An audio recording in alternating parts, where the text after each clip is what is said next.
It's time to get the story behind the story. Interviews with newsmakers, news breakers, and Vermonters making a difference. WCAX presents 802 News with Mark Johnson. Here's Mark.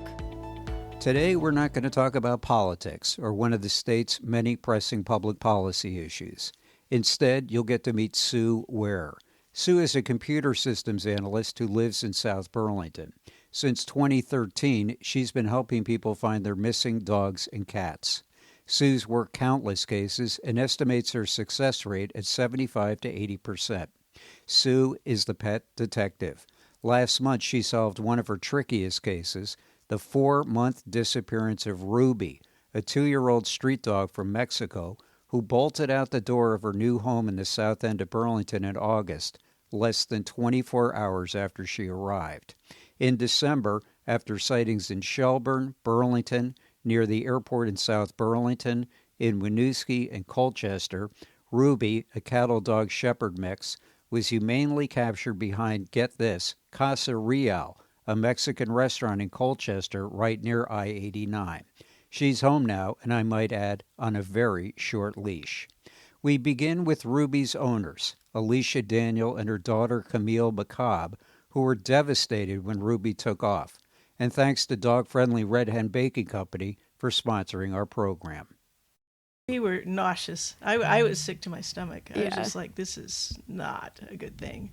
Yeah, you're worried that she'll be hit, that she'll eat rats that have eaten rat poisoning. I didn't know a coyote would chase her. All those things may have nearly happened. Yeah, and I don't even know if at that point we had the information that she had been like a street. I'm not even sure if we knew she'd been a street dog or that she had survived so long on her own. Yeah, we had to learn more about her history as the search went on because we had to know this dog. First I called the rescue and I was like, oh no, our dog has gotten out of the house and she's really fast. And I don't think we're going to be able to catch her. And they gave us Sue Ware's number. And they were like, she's the best lost dog finder in the Vermont area. So she'll be able to help. So we call her up as we're driving around, chasing her around up by UVM. Redstone campus. And Sue's like, okay, what are you doing right now? And we were chasing after her and yelling. And Sue was like, stop doing that. She's like, that is not going to catch her. And we were like, okay, we'll stop what we're doing. I mean, the first thing in the strategy, in the playbook, and Sue knows the playbook well because she's done it for over 10 years, is crowdsource. Yeah. So you know where she is. Get the sightings. And that's really all the public can do, is help you figure out where she is. And it becomes essential to have someone who knows what they're doing. And that's Sue Ware. Next, we'll meet Sue Ware. First, a word from our sponsor. At Red Hen Baking Company, they believe pure, uncomplicated ingredients in the hands of skilled artisans are the building blocks for great food. They're dedicated to creating the best food from the best ingredients. You'll find an ever-changing lineup of delicious pastries, sandwiches, and soups at their beautiful cafe off Route 2 in Middlesex, just off I-89. Their breads are also available in many other locations. Led by owners Randy George and Eliza Kane, Red Hen Baking Company has been on the leading edge of the local food movement since 1999. So there was a dog missing in the fall of 2013 that was right near my house in Colchester. And my personal dog had just passed away. And so I think I was looking for something to do or, distract from. And so anyway, this dog was missing from the Essex side near the Essex-Colchester line. And I would just drive at lunchtime and, in the evening, take a couple rides around to see if I would see her. And it turned out the woman who was helping was from the Essex side, Michelle Rennie. And we ended up meeting during that process. And she ended up getting that dog home safe, but we kept contact through that process. So then from there was a lost dog not too long after that, and I helped with that, and she was involved as well. And so there was actually a small group of us that were doing it for a while, 5 or 6 of us that were volunteering. So, how did you have any idea how to do this? Well, some of it is you can learn online, obviously, from other groups. There's a lot of groups around the country that do it. There's a group in Massachusetts, Missing Dogs Massachusetts, who Michelle and a couple people from the team had made contact with and learned from them, kind of the process.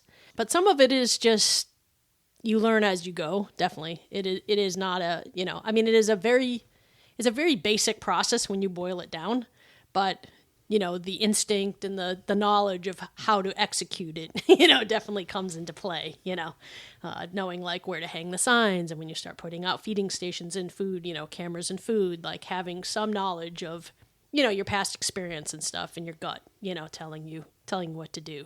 So when I look at it, I feel like it's a needle in a haystack. It's not really, though. What it comes down to is getting the word out initially. So when a dog is missing, is getting the word out so that you start getting sightings from the community. So once you start getting sightings, then you know kind of where to narrow down. Most dogs will settle into an area, and even if they continue, they love to loop. So they'll create some kind of travel pattern usually. If they're moving, sometimes they'll have like a really small area. Some dogs like Ruby had like a massive loop, and she carried it out for quite a long time, from what we could tell.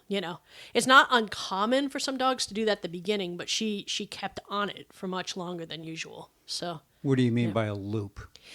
So they'll keep like looping either back near home or back near where maybe they landed near the beginning. So maybe they ran off and they landed some area, and then they'll keep coming back to that spot. So even though they may loop out to look for food or water or get spooked by people or something happening, they'll keep on kind of coming back, and they'll use the same roads. Maybe I had a dog in South Burlington I was working on. He would literally go through the same yards, the same bushes, like just do exactly the same pattern every time. Like you could almost track him once sightings started coming in. It was like, oh, he's on Golf Course Road in South Burlington. Oh, you know where he's going to be next. Like we started to know his pattern. In the case of Ruby, Ruby had literally just gotten into town. Mm-hmm. Yeah. So had Ruby established any sort of patterns? No, as it turned out, she had only been home for a day, which I didn't even remember or realize until the very end, actually. I thought she'd been there for about a week. But it's not uncommon when dogs are adopted or go into a foster home that they literally are just arrive at the house and the dog gets loose. And the dog, because they don't know anything else, they will stay close usually. They'll know, like, I don't know, I don't know this place, really know it, but I don't know anything else, right? So I'm going to stay near here because I know I probably should stay near here. But Ruby, I think for her, it was because she was a street dog in Mexico her whole life. So 2 years before she came here to the U.S. So she, I think, just went back to those roots, if you will, and just started traveling, trying to find a place to land. So, and there were a couple spots it seemed like she kind of liked, but then she would move again. And then maybe a couple weeks later or whatever, she'd be back in that area, Part of that, I think, might be her breed mix too. So I think her street dog skills came into play, but also her breed mix. Huskies, like shepherds, which she seems to have some kind of mix in her. Shepherds love to move when they're lost. They love to travel for some reason. I don't know why, but they definitely have a pattern of that. So, how did you have any idea? So it was the sightings. Is that how you knew how to sort of track her, so to speak? Yeah, so we, one of the main spots she kept getting sightings was down on North Winooski Avenue near Mayday and Jake's Market over there. We kept joking about Taco Gordo, which is right there, thinking maybe she was going to land over there with her, using her nose to smell Mexico. And so that's what you do. You take those sightings and then you hang more signs in that area to hopefully pull in even more sightings. And it's also about specifics, not just that the dog was seen on that road, but where on that road? What was the dog doing? Was the dog, in a full run? Were they resting? All those are different clues as well. But yeah, it comes down to the sightings to know where the dog is hanging out or traveling, get more signs up, generate more sightings. Then we usually put cameras and food out, like I said, to try to get the dog to stop, to slow down. And then that usually will equal either we're able to secure the dog or the family can secure to the dog, or if we have to move into humane trapping, that's part of the process, right? Is getting them to eat somewhere, slow down. So, yep.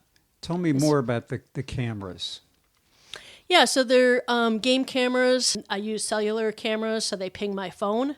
So anytime there is activity near the camera, then I get pictures come to my phone and I can see what's going on. And that helps us not have to go into the space over and over. Like if we've got a skittish dog, we don't want to keep going in and checking the food. The camera does the work. So we can put out food, the camera watches, and then we know, do we need to refresh because the dog came or a bunch of raccoons came or, whatever it might be.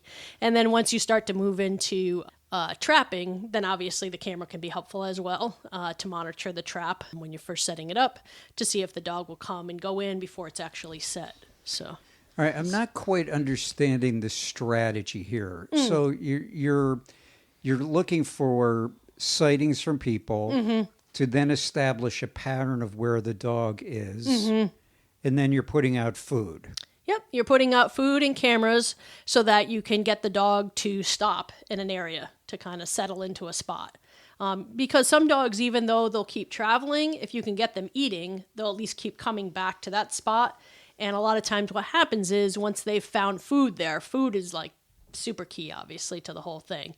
If they were not eating, then you're kind of in trouble. You need them to eat. You need them to settle down. And so you put out food, and hopefully what happens is even if they were moving still quite a bit and coming to the food, they'll start tightening up that loop. So they'll stay closer and closer, and come to the food quicker and quicker because they know like there's a solid food source here. I would be, as somebody who has a dog, I would be terrified that the dog was out there on her own. Well, they're very resilient and super smart. I mean, people don't give dogs credit, for what they can do. They typically go right into their instincts. Almost some dogs like immediately. So we call it survival mode, right? So it's like they consider like people, sometimes other dogs, anything else is like scary to them, or they need to keep themselves safe from that because they're focused on themselves and keeping themselves safe. So it's very instinctual. They like I said, some dogs will go immediately, into that mode. And that's why people will call them or try to get them to come. And right away, some lost dogs will just be like, don't want any part of it. They've already shifted. So other dogs take, 24 to 48 hours to kind of shift. So is this like what they say about people that if you don't find them in the first 48, 72 hours, your chances of recovery diminish exponentially? It's, I think it's kind of the opposite. So it's pretty common with lost dogs that it takes them some time to settle in. So there is that first window of like 24, 48 hours, maybe like if you can get them to come to you or they'll go to a person, right, or another dog, then much easier, right? We don't have to go through the whole process. But if they don't, then we shift into, it usually takes a lot of dogs, I don't know, it kind of depends, but kind of like 7 days or so, 5 to 7 days before they kind of settle down if they're really nervous, until you kind of have a chance to start getting food into them and start to really get the process to go, especially if they're moving around a lot. So in the winter, we see a ton of dogs that are in that 9 to 11 day range for some reason. So it's like a little bit of a threshold, Why is it longer in the winter? I wouldn't say it's longer in the winter. I just think the pattern for some reason in the winter just seems more consistent. The dog is missing. It's not uncommon in the winter. I don't know if it's because maybe they're hunkering down at times or have found somewhere to stay warm and dry. But you'll sometimes go like, a number of days with nothing, 3 days, 5 days. And then all of a sudden they'll pop up, and then it might be that they're able to be recovered quickly, or you have to go through the process, feeding stations and trapping, and that takes a few days, usually once you know where they are. Yeah. And then what's the strategy once the dog keeps coming back to the same feeding spot? We usually assume we'll need to trap. I mean, we'll kind of see, what else we know of the situation and have the family potentially go in to see if the dog will come to them. And sometimes that's helpful if you've been feeding on a regular schedule, right? The dog kind of knows like, oh, at 2:00, someone always comes with food. Maybe I should be there and make contact with that person, But otherwise, we put a humane trap out and we zip tie it open to start. And we use the game cameras to monitor that. It's a similar thing where we're still putting food out. So we have some food outside the trap. We have food at the back of the trap. And then sometimes we'll do a little food trail into the trap. Most importantly, near the door of the trap and kind of in, because you want the dog to just not think about the door, right? In the entry, you want them just heads down like, ooh, yum, and keep going and then walk in. So at that point, the cameras are monitoring, one, is the food being eaten and who's eating it, but also, is the dog going in smoothly? Does it seem like we could set the trap and we would be successful?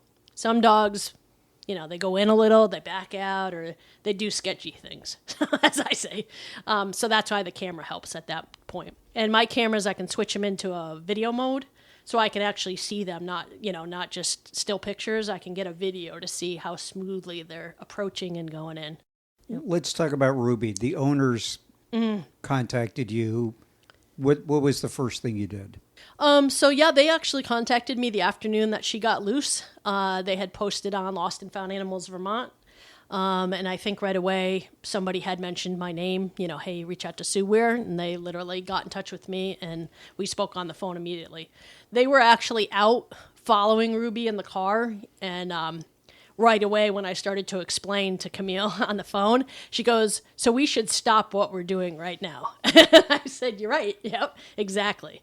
They were following her, which can lead to pushing the dog. If the dog feels pursued and they're scared, they'll just keep going, right? So they backed off right away, and then we moved into first of all, just making sure she's posted everywhere, Facebook, Front Porch Forum, those types of things. Then we moved into signs. So we designed a sign and printed those and started hanging those in the areas where she had, like near home, where she started out, where she had moved so far. And then anytime there were additional sightings, which with Ruby, they were all over the place, signs would be added in those areas as well to try to bring in more sightings. So, yeah. Then, so you got sightings of her. I remember she was up at Redstone early on, and then she pretty quickly moved kind of far away-ish. Mm-hmm.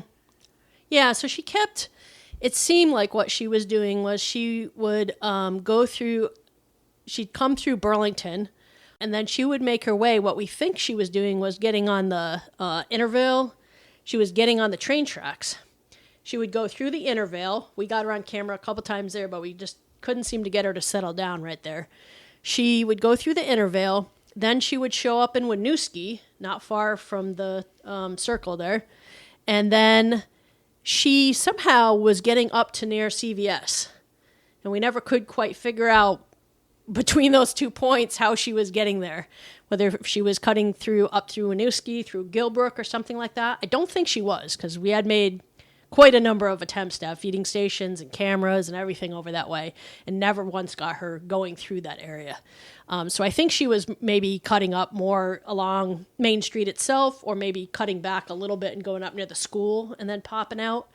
So yeah, she kept going to CVS, right by exit 16. And then from CVS, the next place she had sightings was out on North Avenue in Burlington. So coming up Ethan Allen Parkway, she did that one a couple times. And sometimes she would pop out even from 127 onto North Ave there. 127, the Beltway. Yep, exactly. Yep, exactly. And then a few times she did a couple crazy things. So one thing, she was sleeping one time at Curtis Lumber. So we thought maybe that would end up being a hot spot for her. We had a feeding station there for quite a while, hoping she would land there. It was a great spot. It's a little quieter, a little pulled back, not far from the lake. And also the train tracks. There's a whole division right there. So it was like a perfect spot, but she apparently didn't think so. And then I'm sure the family mentioned she went all the way to Shelburne at one point. And it was 100% her. There was a picture of her sleeping on a porch, on a little couch out on the porch, and also running in their little field there. Yeah. I mean, that's a good ways. Yeah, and then so she was in Shelburne, and then in under 24 hours she was back in Burlington. So we had her confirmed in Shelburne, and then less than 24 hours later, she was 100% back in Burlington near the North Winooski Avenue area again. And we felt like she kept coming back to that area because of the restaurants, because of the food. But we never could really pin her down there. And also, there wasn't great spots for feeding stations there. It was, there weren't a lot of businesses that would allow, and there's a lot of rental, so it was very tricky to kind of find a spot, where we could be, so... I would imagine that's a hard part of the work that you do. People seeing you coming in with food in a cage and wondering, what's this woman doing? Yeah, definitely. So how do you deal with that? Well, usually we come in first and establish a relationship. We'd come with a flyer, maybe knock on somebody's door and be like, hey, there was a sighting nearby. Would you allow us to have a feeding station here or whatever? Obviously, hopefully they see signs along the road. It's in front porch forum. Hopefully they're more aware of it. But it's definitely kind of interesting. Some of the businesses during Ruby were like amazing. We worked with a number obviously at the end, at Casa Real, but also prior to that at Baker Distributing out back of like Hercules Drive and out there. Also Wendell's Furniture, who we had worked with just prior on another lost dog who we trapped right at Wendell's. It's just homeowners and businesses obviously, willing to be part of the process and willing to, help get the dog home safe. When she kept going near exit 16 and then showing up on North Avenue, there were various theories of how she was getting from point A to point B, and we never had a confirmation. That was the closest we ever got to like, maybe that's the way she's going. So, yeah. So how often were you getting sightings? So at first it was fairly regular. Normally, if you had a dog in Burlington, you would be getting multiple sightings a day. You would expect pretty heavily. Ruby was tricky because we would get a sighting and then she would literally cross town and we might get like another sighting, but nothing else. So it was just very strange to us that we weren't getting more sightings of her reported. And then we would go days between sightings sometimes, and it would always be like, okay, where is she going to be next?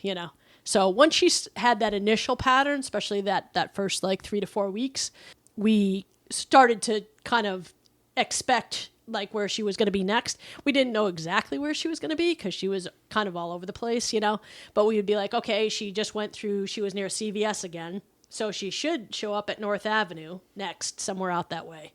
And then usually pretty well she would do that. Like I said, that was like the first 3 to 4 weeks. She was somewhat of a pattern, but difficult to figure her out, obviously. And are you maintaining the cameras the whole time? I mean, you can't have an unlimited number of cameras. No, so what you do is usually you'll have cameras, like in the case of Ruby, we concentrated on Burlington near the Intervale, near Taco Gordo. We also had something along the back of Manhattan Avenue, or Manhattan Drive, homeowner. We had permission for each of these spots to be. And we maintained those for weeks and weeks. We had another one on Manhattan near the bike path where it pops out. We did those for weeks and weeks. Even when Ruby at one point went MIA for... it was like 6 weeks or more where she literally had absolutely nothing. And we just stuck on Burlington for quite a while. So I would go in the mornings usually and refresh the food.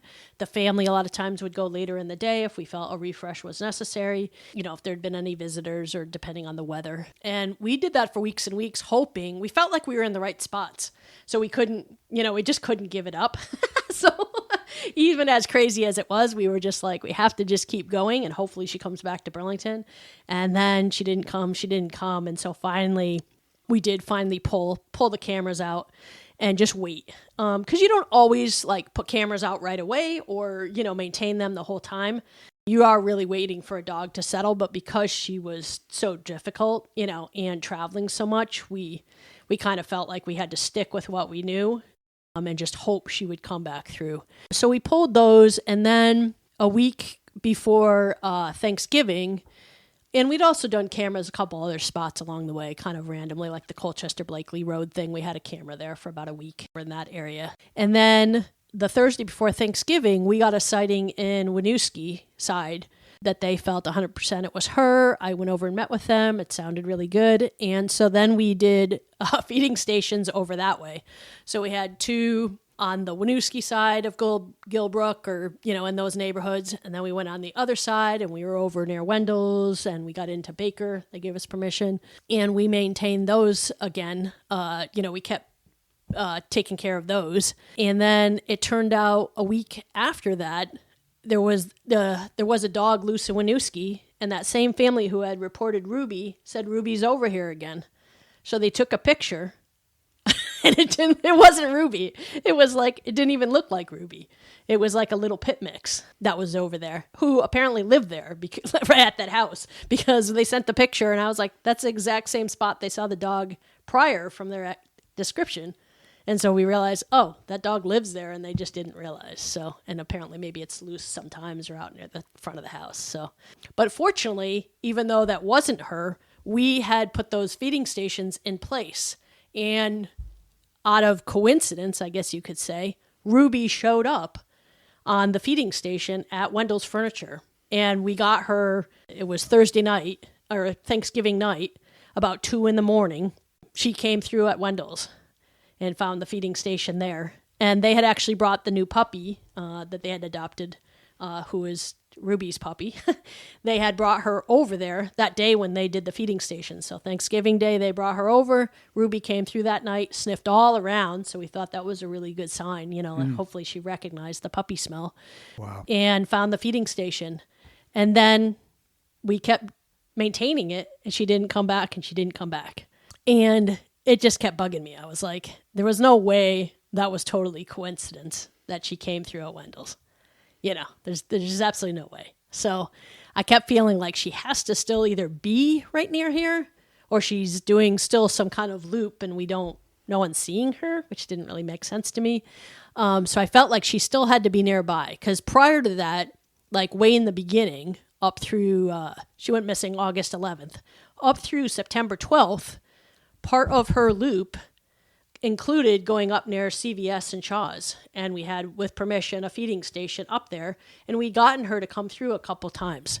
So the fact that she had been at that area for a while, near CVS, and then she was at Wendell's, made me think, like, there's no way that she's not coming through here. Just have to figure out where, right? So then we had snow. We had the snow right around Thanksgiving and a little after there, a couple rounds. And I started driving, when I'd go do the feeding stations, I'd start driving and visiting a couple spots to see if I saw any tracks. So there were a couple spots in my head that kept bugging me. One was near the Park and Ride, near exit 16. I noticed there was a little trail that went up the hill toward the TV station. And they were one of the early ones who had a sighting, which helped us know she was near CVS and Shaw's. So I kept going by there thinking like maybe I'd eventually see some dog tracks there. Never see anything. And then I started driving over to the other side of exit 16 near McDonald's and Burger King and there, thinking like, how could she not come here if she's coming over this way, like with all these restaurants? So it was one morning, was a Sunday morning, I drove into the parking lot of Casa Real because I'd kept watching kind of those dumpsters were there. They have dumpsters and the gas station have dumpsters very close to each other. So I stopped in and they were finishing up cleaning up the snow from the night prior. And I talked to the manager there who was doing the snow cleanup. And he said, I saw a dog. Well, I said, have you ever noticed any paw prints or anything kind of messing with the dumpsters? He said, no, not really. And I said, oh, okay, I'm just working on this lost dog who's been missing for quite a while. And it just feels like this would be a great spot to come.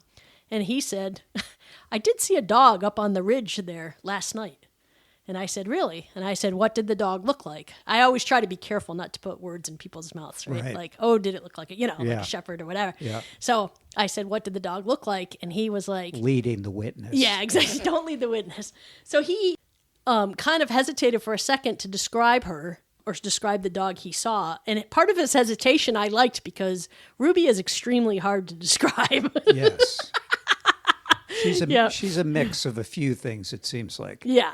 And so anyway, he hesitated, and then I said, here, I have a picture in my car. So I got a flyer out, and I showed him, and he was like, that's the dog. And I could tell it was like pure, genuine honesty. Like he was like, that looks like the dog I saw. He said that, but he was worried because there's a camper up at the gas station that's connected with the construction.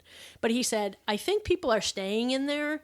And so they may have a dog, and maybe I saw their dog. So he was kind of hesitant, and I was being, cautiously optimistic myself, honestly, just not to get too excited that, oh, he saw a dog, So he gave me permission to set up behind the dumpsters on the storage container, whatever I needed to do. And as I drove off to park my car, he said, oh, by the way, the dog was quite small which Ruby is smaller than you kind of expect. And so I liked that answer too. I was like, okay, 1, she was hard to describe, and 2, she was on the smaller side. So that gave me hope. So I parked and I walked up. I think I ended up driving up to the gas station, came up through there, walked around the trailer, hoping maybe I could make contact. Maybe somebody was there. Knocked on the door, no answer. It was, like I said, it was a Sunday morning. There were paw prints all around, but they looked bigger than I expected, like if it was Ruby. So I thought, crap, they'd have a dog. So, but I'll try a camera and food just in case, right? Just so we can be sure. So I set up a camera and food behind the dumpsters there, and lo and behold, wake up early Monday morning to my camera, ping, ping, ping, ping, and I go, look, it's Ruby. My God, I couldn't believe it. So I pinged Camille and I sent her pictures, and she was just as shocked as I was. I hadn't even told her that I set up at Casa Real because I didn't want to create this false expectation or hope, when we were just kind of striking out at this point. So I pinged her and then I explained, because she was like, where is this? Because she didn't she recognized the other camera spots because she'd been there. She was like, where is this? And then I said, it's at Casa Real. I got a tip yesterday, but I didn't want to get you guys excited if it was nothing, So yeah, it was her. So then that morning I went over, I moved food down to another spot that would be better for trapping. It was just right there on the other side of the dumpsters. It was just a more flat and, just was a better spot. So I put a bowl of food there, and Ruby came back that night fairly early. So I went over and I put the trap there, and I had it zip tied open, and I added a second camera so I could see everything, make sure I could see what she was doing. And she came back the next night and walked right in the trap and ate food, no hesitation whatsoever. So I went back over early morning. I set the trap. It was already like 4 a.m. or so. So I thought, she's probably not going to come back, tonight. But I waited. I hung out in the area for a while, and she didn't show. So I left the trap open because, surprisingly, there was very little wildlife or anything over there, which was surprising after everything we'd been through with Ruby. We probably saw the most foxes I've ever seen in my life. Foxes, coons. So anyway, she didn't come that night, so I just left the trap set. I came back the next night early, around dark, and I refreshed the food so it would be all nice for her if she came back by, strong smell and everything. And yeah, she showed up. I had said she'd probably come around 11:15. I was close. Showed up at 11:45 and walked straight in the trap, and door closed. And yeah, it was incredible. Alicia got ready and started to head over. And I pinged Camille when I was getting off the highway. And I said, when I arrive, do you want me to call you so you can hear her, and be part of it, basically? And she said, absolutely. So I got there and I FaceTimed her as I got out of my car. And I walked over so she could see Ruby. And Ruby was so calm. It was so surprising to me. I thought she would be scared, a person approaching her after all this time. And she was super calm and curious. She was like sniffing at my hand. I put my hand near the thing. She was sniffing me. And Camille was able to see her, talk to her, and just secured up. So we just, I zip tie the doors front and back. And Alicia arrived and we picked her up and we carried the her and the trap, and loaded her into my car. And then I followed Alicia back to the house. So yeah, I was definitely excited, proud, that it had all come together. But also a little bit of numbness, a little bit of shock, like, oh my gosh, it's really over and we got her. So yeah. Yeah, and I think for them, I think at times maybe even though they trusted me and they trusted the process, I think there were times obviously they'd lost a little bit of like, are we ever going to see Ruby again? So I think when it happened so quickly at the end, they were in the same boat where it was a little like, oh my gosh, this really happened and here she is, so. Two things are occurring to me as I'm listening to this. I'm wondering when you sleep. I sleep quite a bit when I'm getting pinged. It sounds like you're getting pinged all night. Yeah, it depends what the setup is. Like when I'm in the trapping stage, obviously I have my phone so that it wakes me up all the time. If I'm doing feeding stations or something like that, I've learned to, 1, go to bed earlier because I know I might get interrupted during the night. And 2, I'll set my alarm now So I'll set my alarm so that I can sleep for a while and then wake up. So I learned that from doing lost cats because they love to show up at 2 a.m. So it's like, go to bed and then set the alarm so you can check to see if they're coming by. So yeah, that's what I did. I would set the alarm and wake up initially. And then once we got to trapping, obviously, I had it even before the trap was set. When you get to that, the trap is out, you need to be awake, you need to be alert so that you can go refresh if the dog comes. So you want them to be successful every time they come, find food. So yeah, I do sleep, but yeah, it is exhausting at times. Yeah. And with Ruby, it was checking cameras during the night, wake up, during the night, usually to see if she'd come through, and then get up early before work and, to go refresh the food and be ready, for the next day. So, yep. The other thing I was wondering is this 4 to 6 week period that there were no sightings. Did you give up?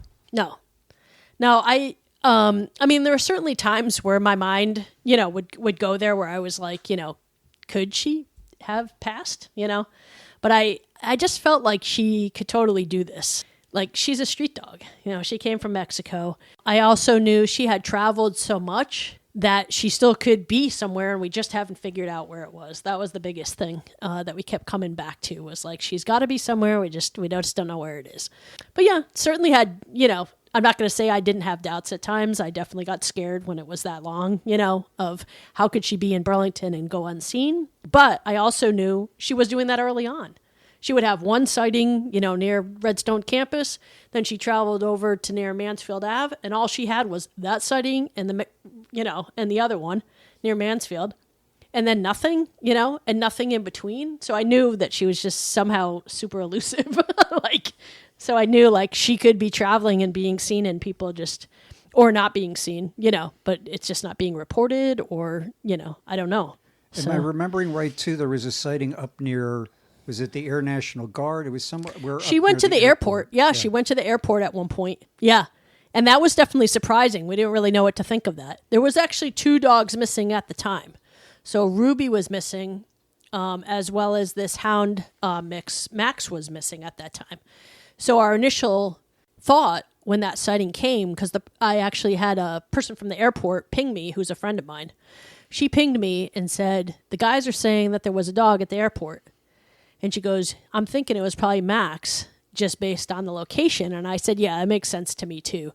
So she sent them pictures of Max, and they're all saying, no, that's not the dog. Nope, that is not the dog that we saw. So we're like, I guess it could be Ruby. So we send them various pictures of Ruby, and they're all saying, yes, that's the dog we saw. And we're like, what in the heck is Ruby doing at the airport? So that was crazy. As far as we know, she never returned over there. So we don't know why she went there that particular time. And it didn't surprise us a ton, only because at that point we were thinking the train tracks were involved. And if she had taken the tracks and gone across the trestles, right, it's really not that far near Lime Kiln Bridge there to make your way to the airport. Like a hobo. So, yeah, exactly.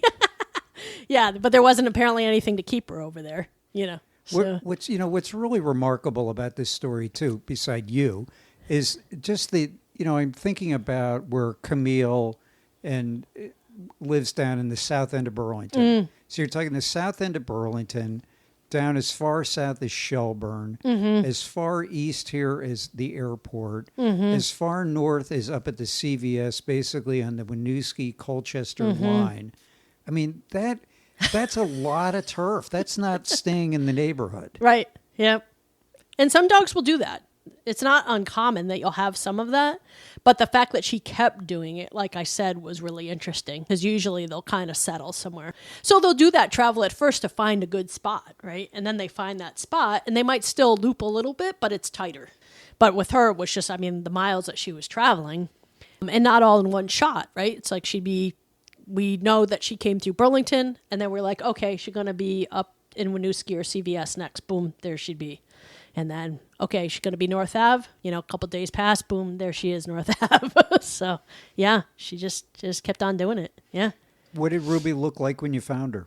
Were you surprised by her condition? Yeah. After 4 months on the road? Ruby looks amazing. So early on, we got a picture near CVS of her, and that's when we first knew that she lost her collar. So that was early September. So she'd only been out a few weeks at that point. We were coming into the 3-week mark. She didn't look good at that point. Her collar was missing. She looked thin. And it was definitely concerning, to see that. But there's only so much you can do, right? It's like, okay, well, we just got to keep working hard to get her. But yeah, once we got her, she looked amazing. She didn't look thin at all. Her coat is very full. I didn't know, but I guess when she was in Mexico, she had mange. She had been treated for mange. And that's why her early pictures here in Vermont, she doesn't have a lot of fur. Some of the front ones of her, like more of a cattle dog mix, are very short. So apparently while she was out running around, eating Mexican food and such, she grew herself a beautiful coat. Now she's this beautiful, fluffy dog. Yeah, I couldn't believe, like I said, how calm she was and how good she looked. She's a really sweet dog, too. I mean, she has just these beautiful kind of sad, soft eyes. I think are one of her real characteristics. Yep. Yeah, I saw her the night of. I have to go back over and get to see her again now that she's settled in some more. But Alicia sends me pictures very regularly of her. Yeah, she's beautiful. There was sort of an odd irony about finding her in the back of a Mexican restaurant. Yes. What's really remarkable about this, do you take this on? I mean, do you worry about these animals? I don't know how you could do this and not be thinking about them during the day and thinking about them at night. And yeah, it becomes quite all-encompassing at times, depending on who you're working on and what the situation is. Also can get very connected to the family, obviously, too. How hard everybody's working, together to make this happen. But yeah, certain animals pull at me more so than others. But yeah, it is. Do you wake up in the morning, the first thing I think about, going to bed, I'm thinking about it, So, yeah. How do you deal with that? I mean, I think that's once you're successful, that's the reward you get, right?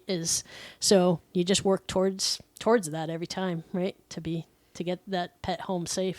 Dogs are survivors, and cats too, So, I mean, I do it just because I find it fascinating how well they're able to take care of themselves. And I like to troubleshoot things, so I think that's part of it too. I like the sort of the detective part of it, figuring out where they are and how to get them home safe. Was it Ruby an unusually difficult case? Yes, definitely. Yeah. Yeah, I mean, early on when she was near CVS in that area, we thought I thought that was going to be it. And that was just 3 weeks or so in. So little did I know that was just the tip of the iceberg.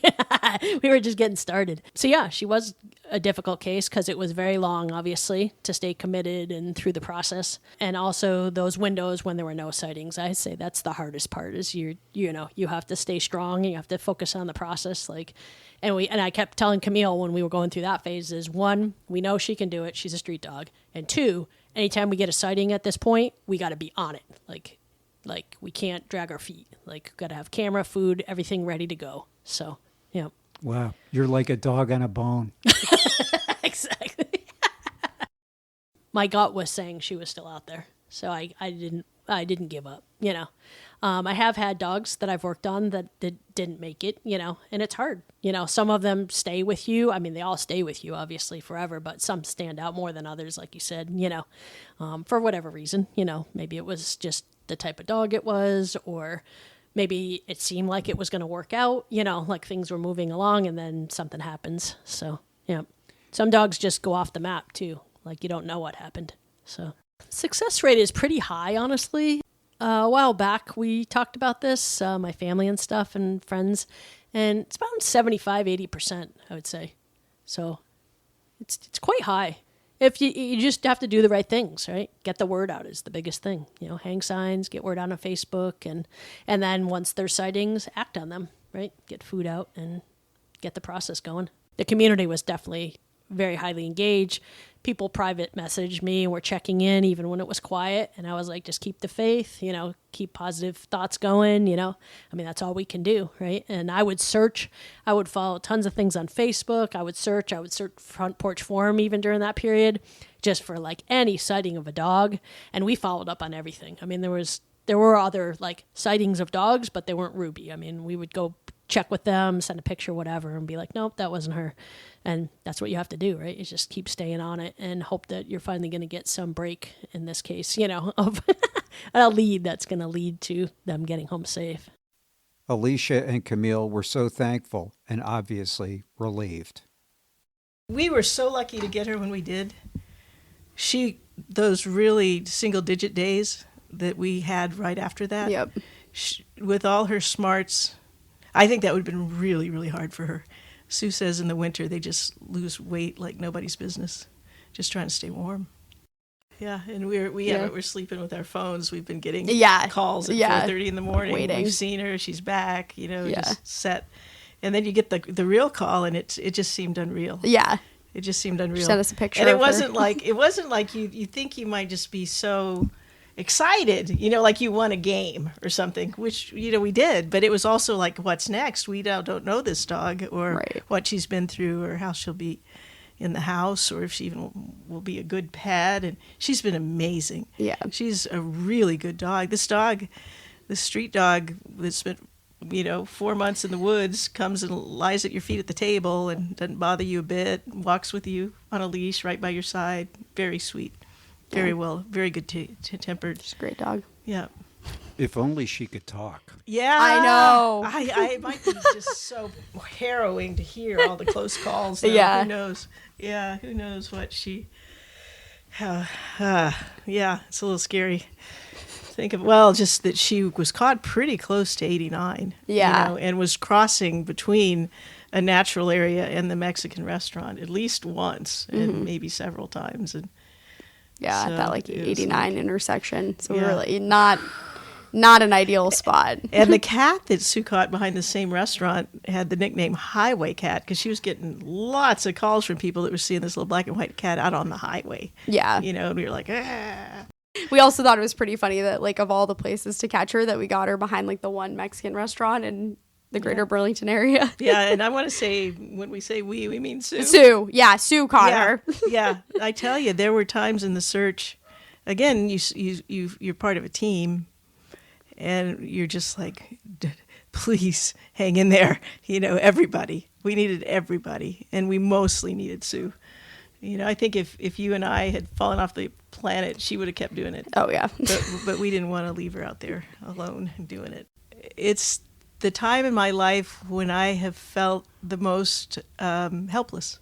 Yeah. To create an outcome. I mean, we worked to create an outcome, but we had so much that wasn't in our control. We've kind of joked now, we're like, I'm not sure that anything that we really did helped that much. I think what Sue was doing was really helpful, and I'm not sure that what we were doing was actually... Yeah, it may have been like when you go to a birth and the midwife sends you to boil water. We were boiling water. We were doing the less important tasks, and Sue was doing the heavy lifting. Yeah, and as you come in to the end, when the game, when you get to you're almost a checkmate in this long game, Sue needs to take over. She knows how to do it, and she did it successfully. Yeah. She is remarkable. Yeah. Yeah. Yeah. Incredible. Yeah, she has the mind of a detective. Yeah.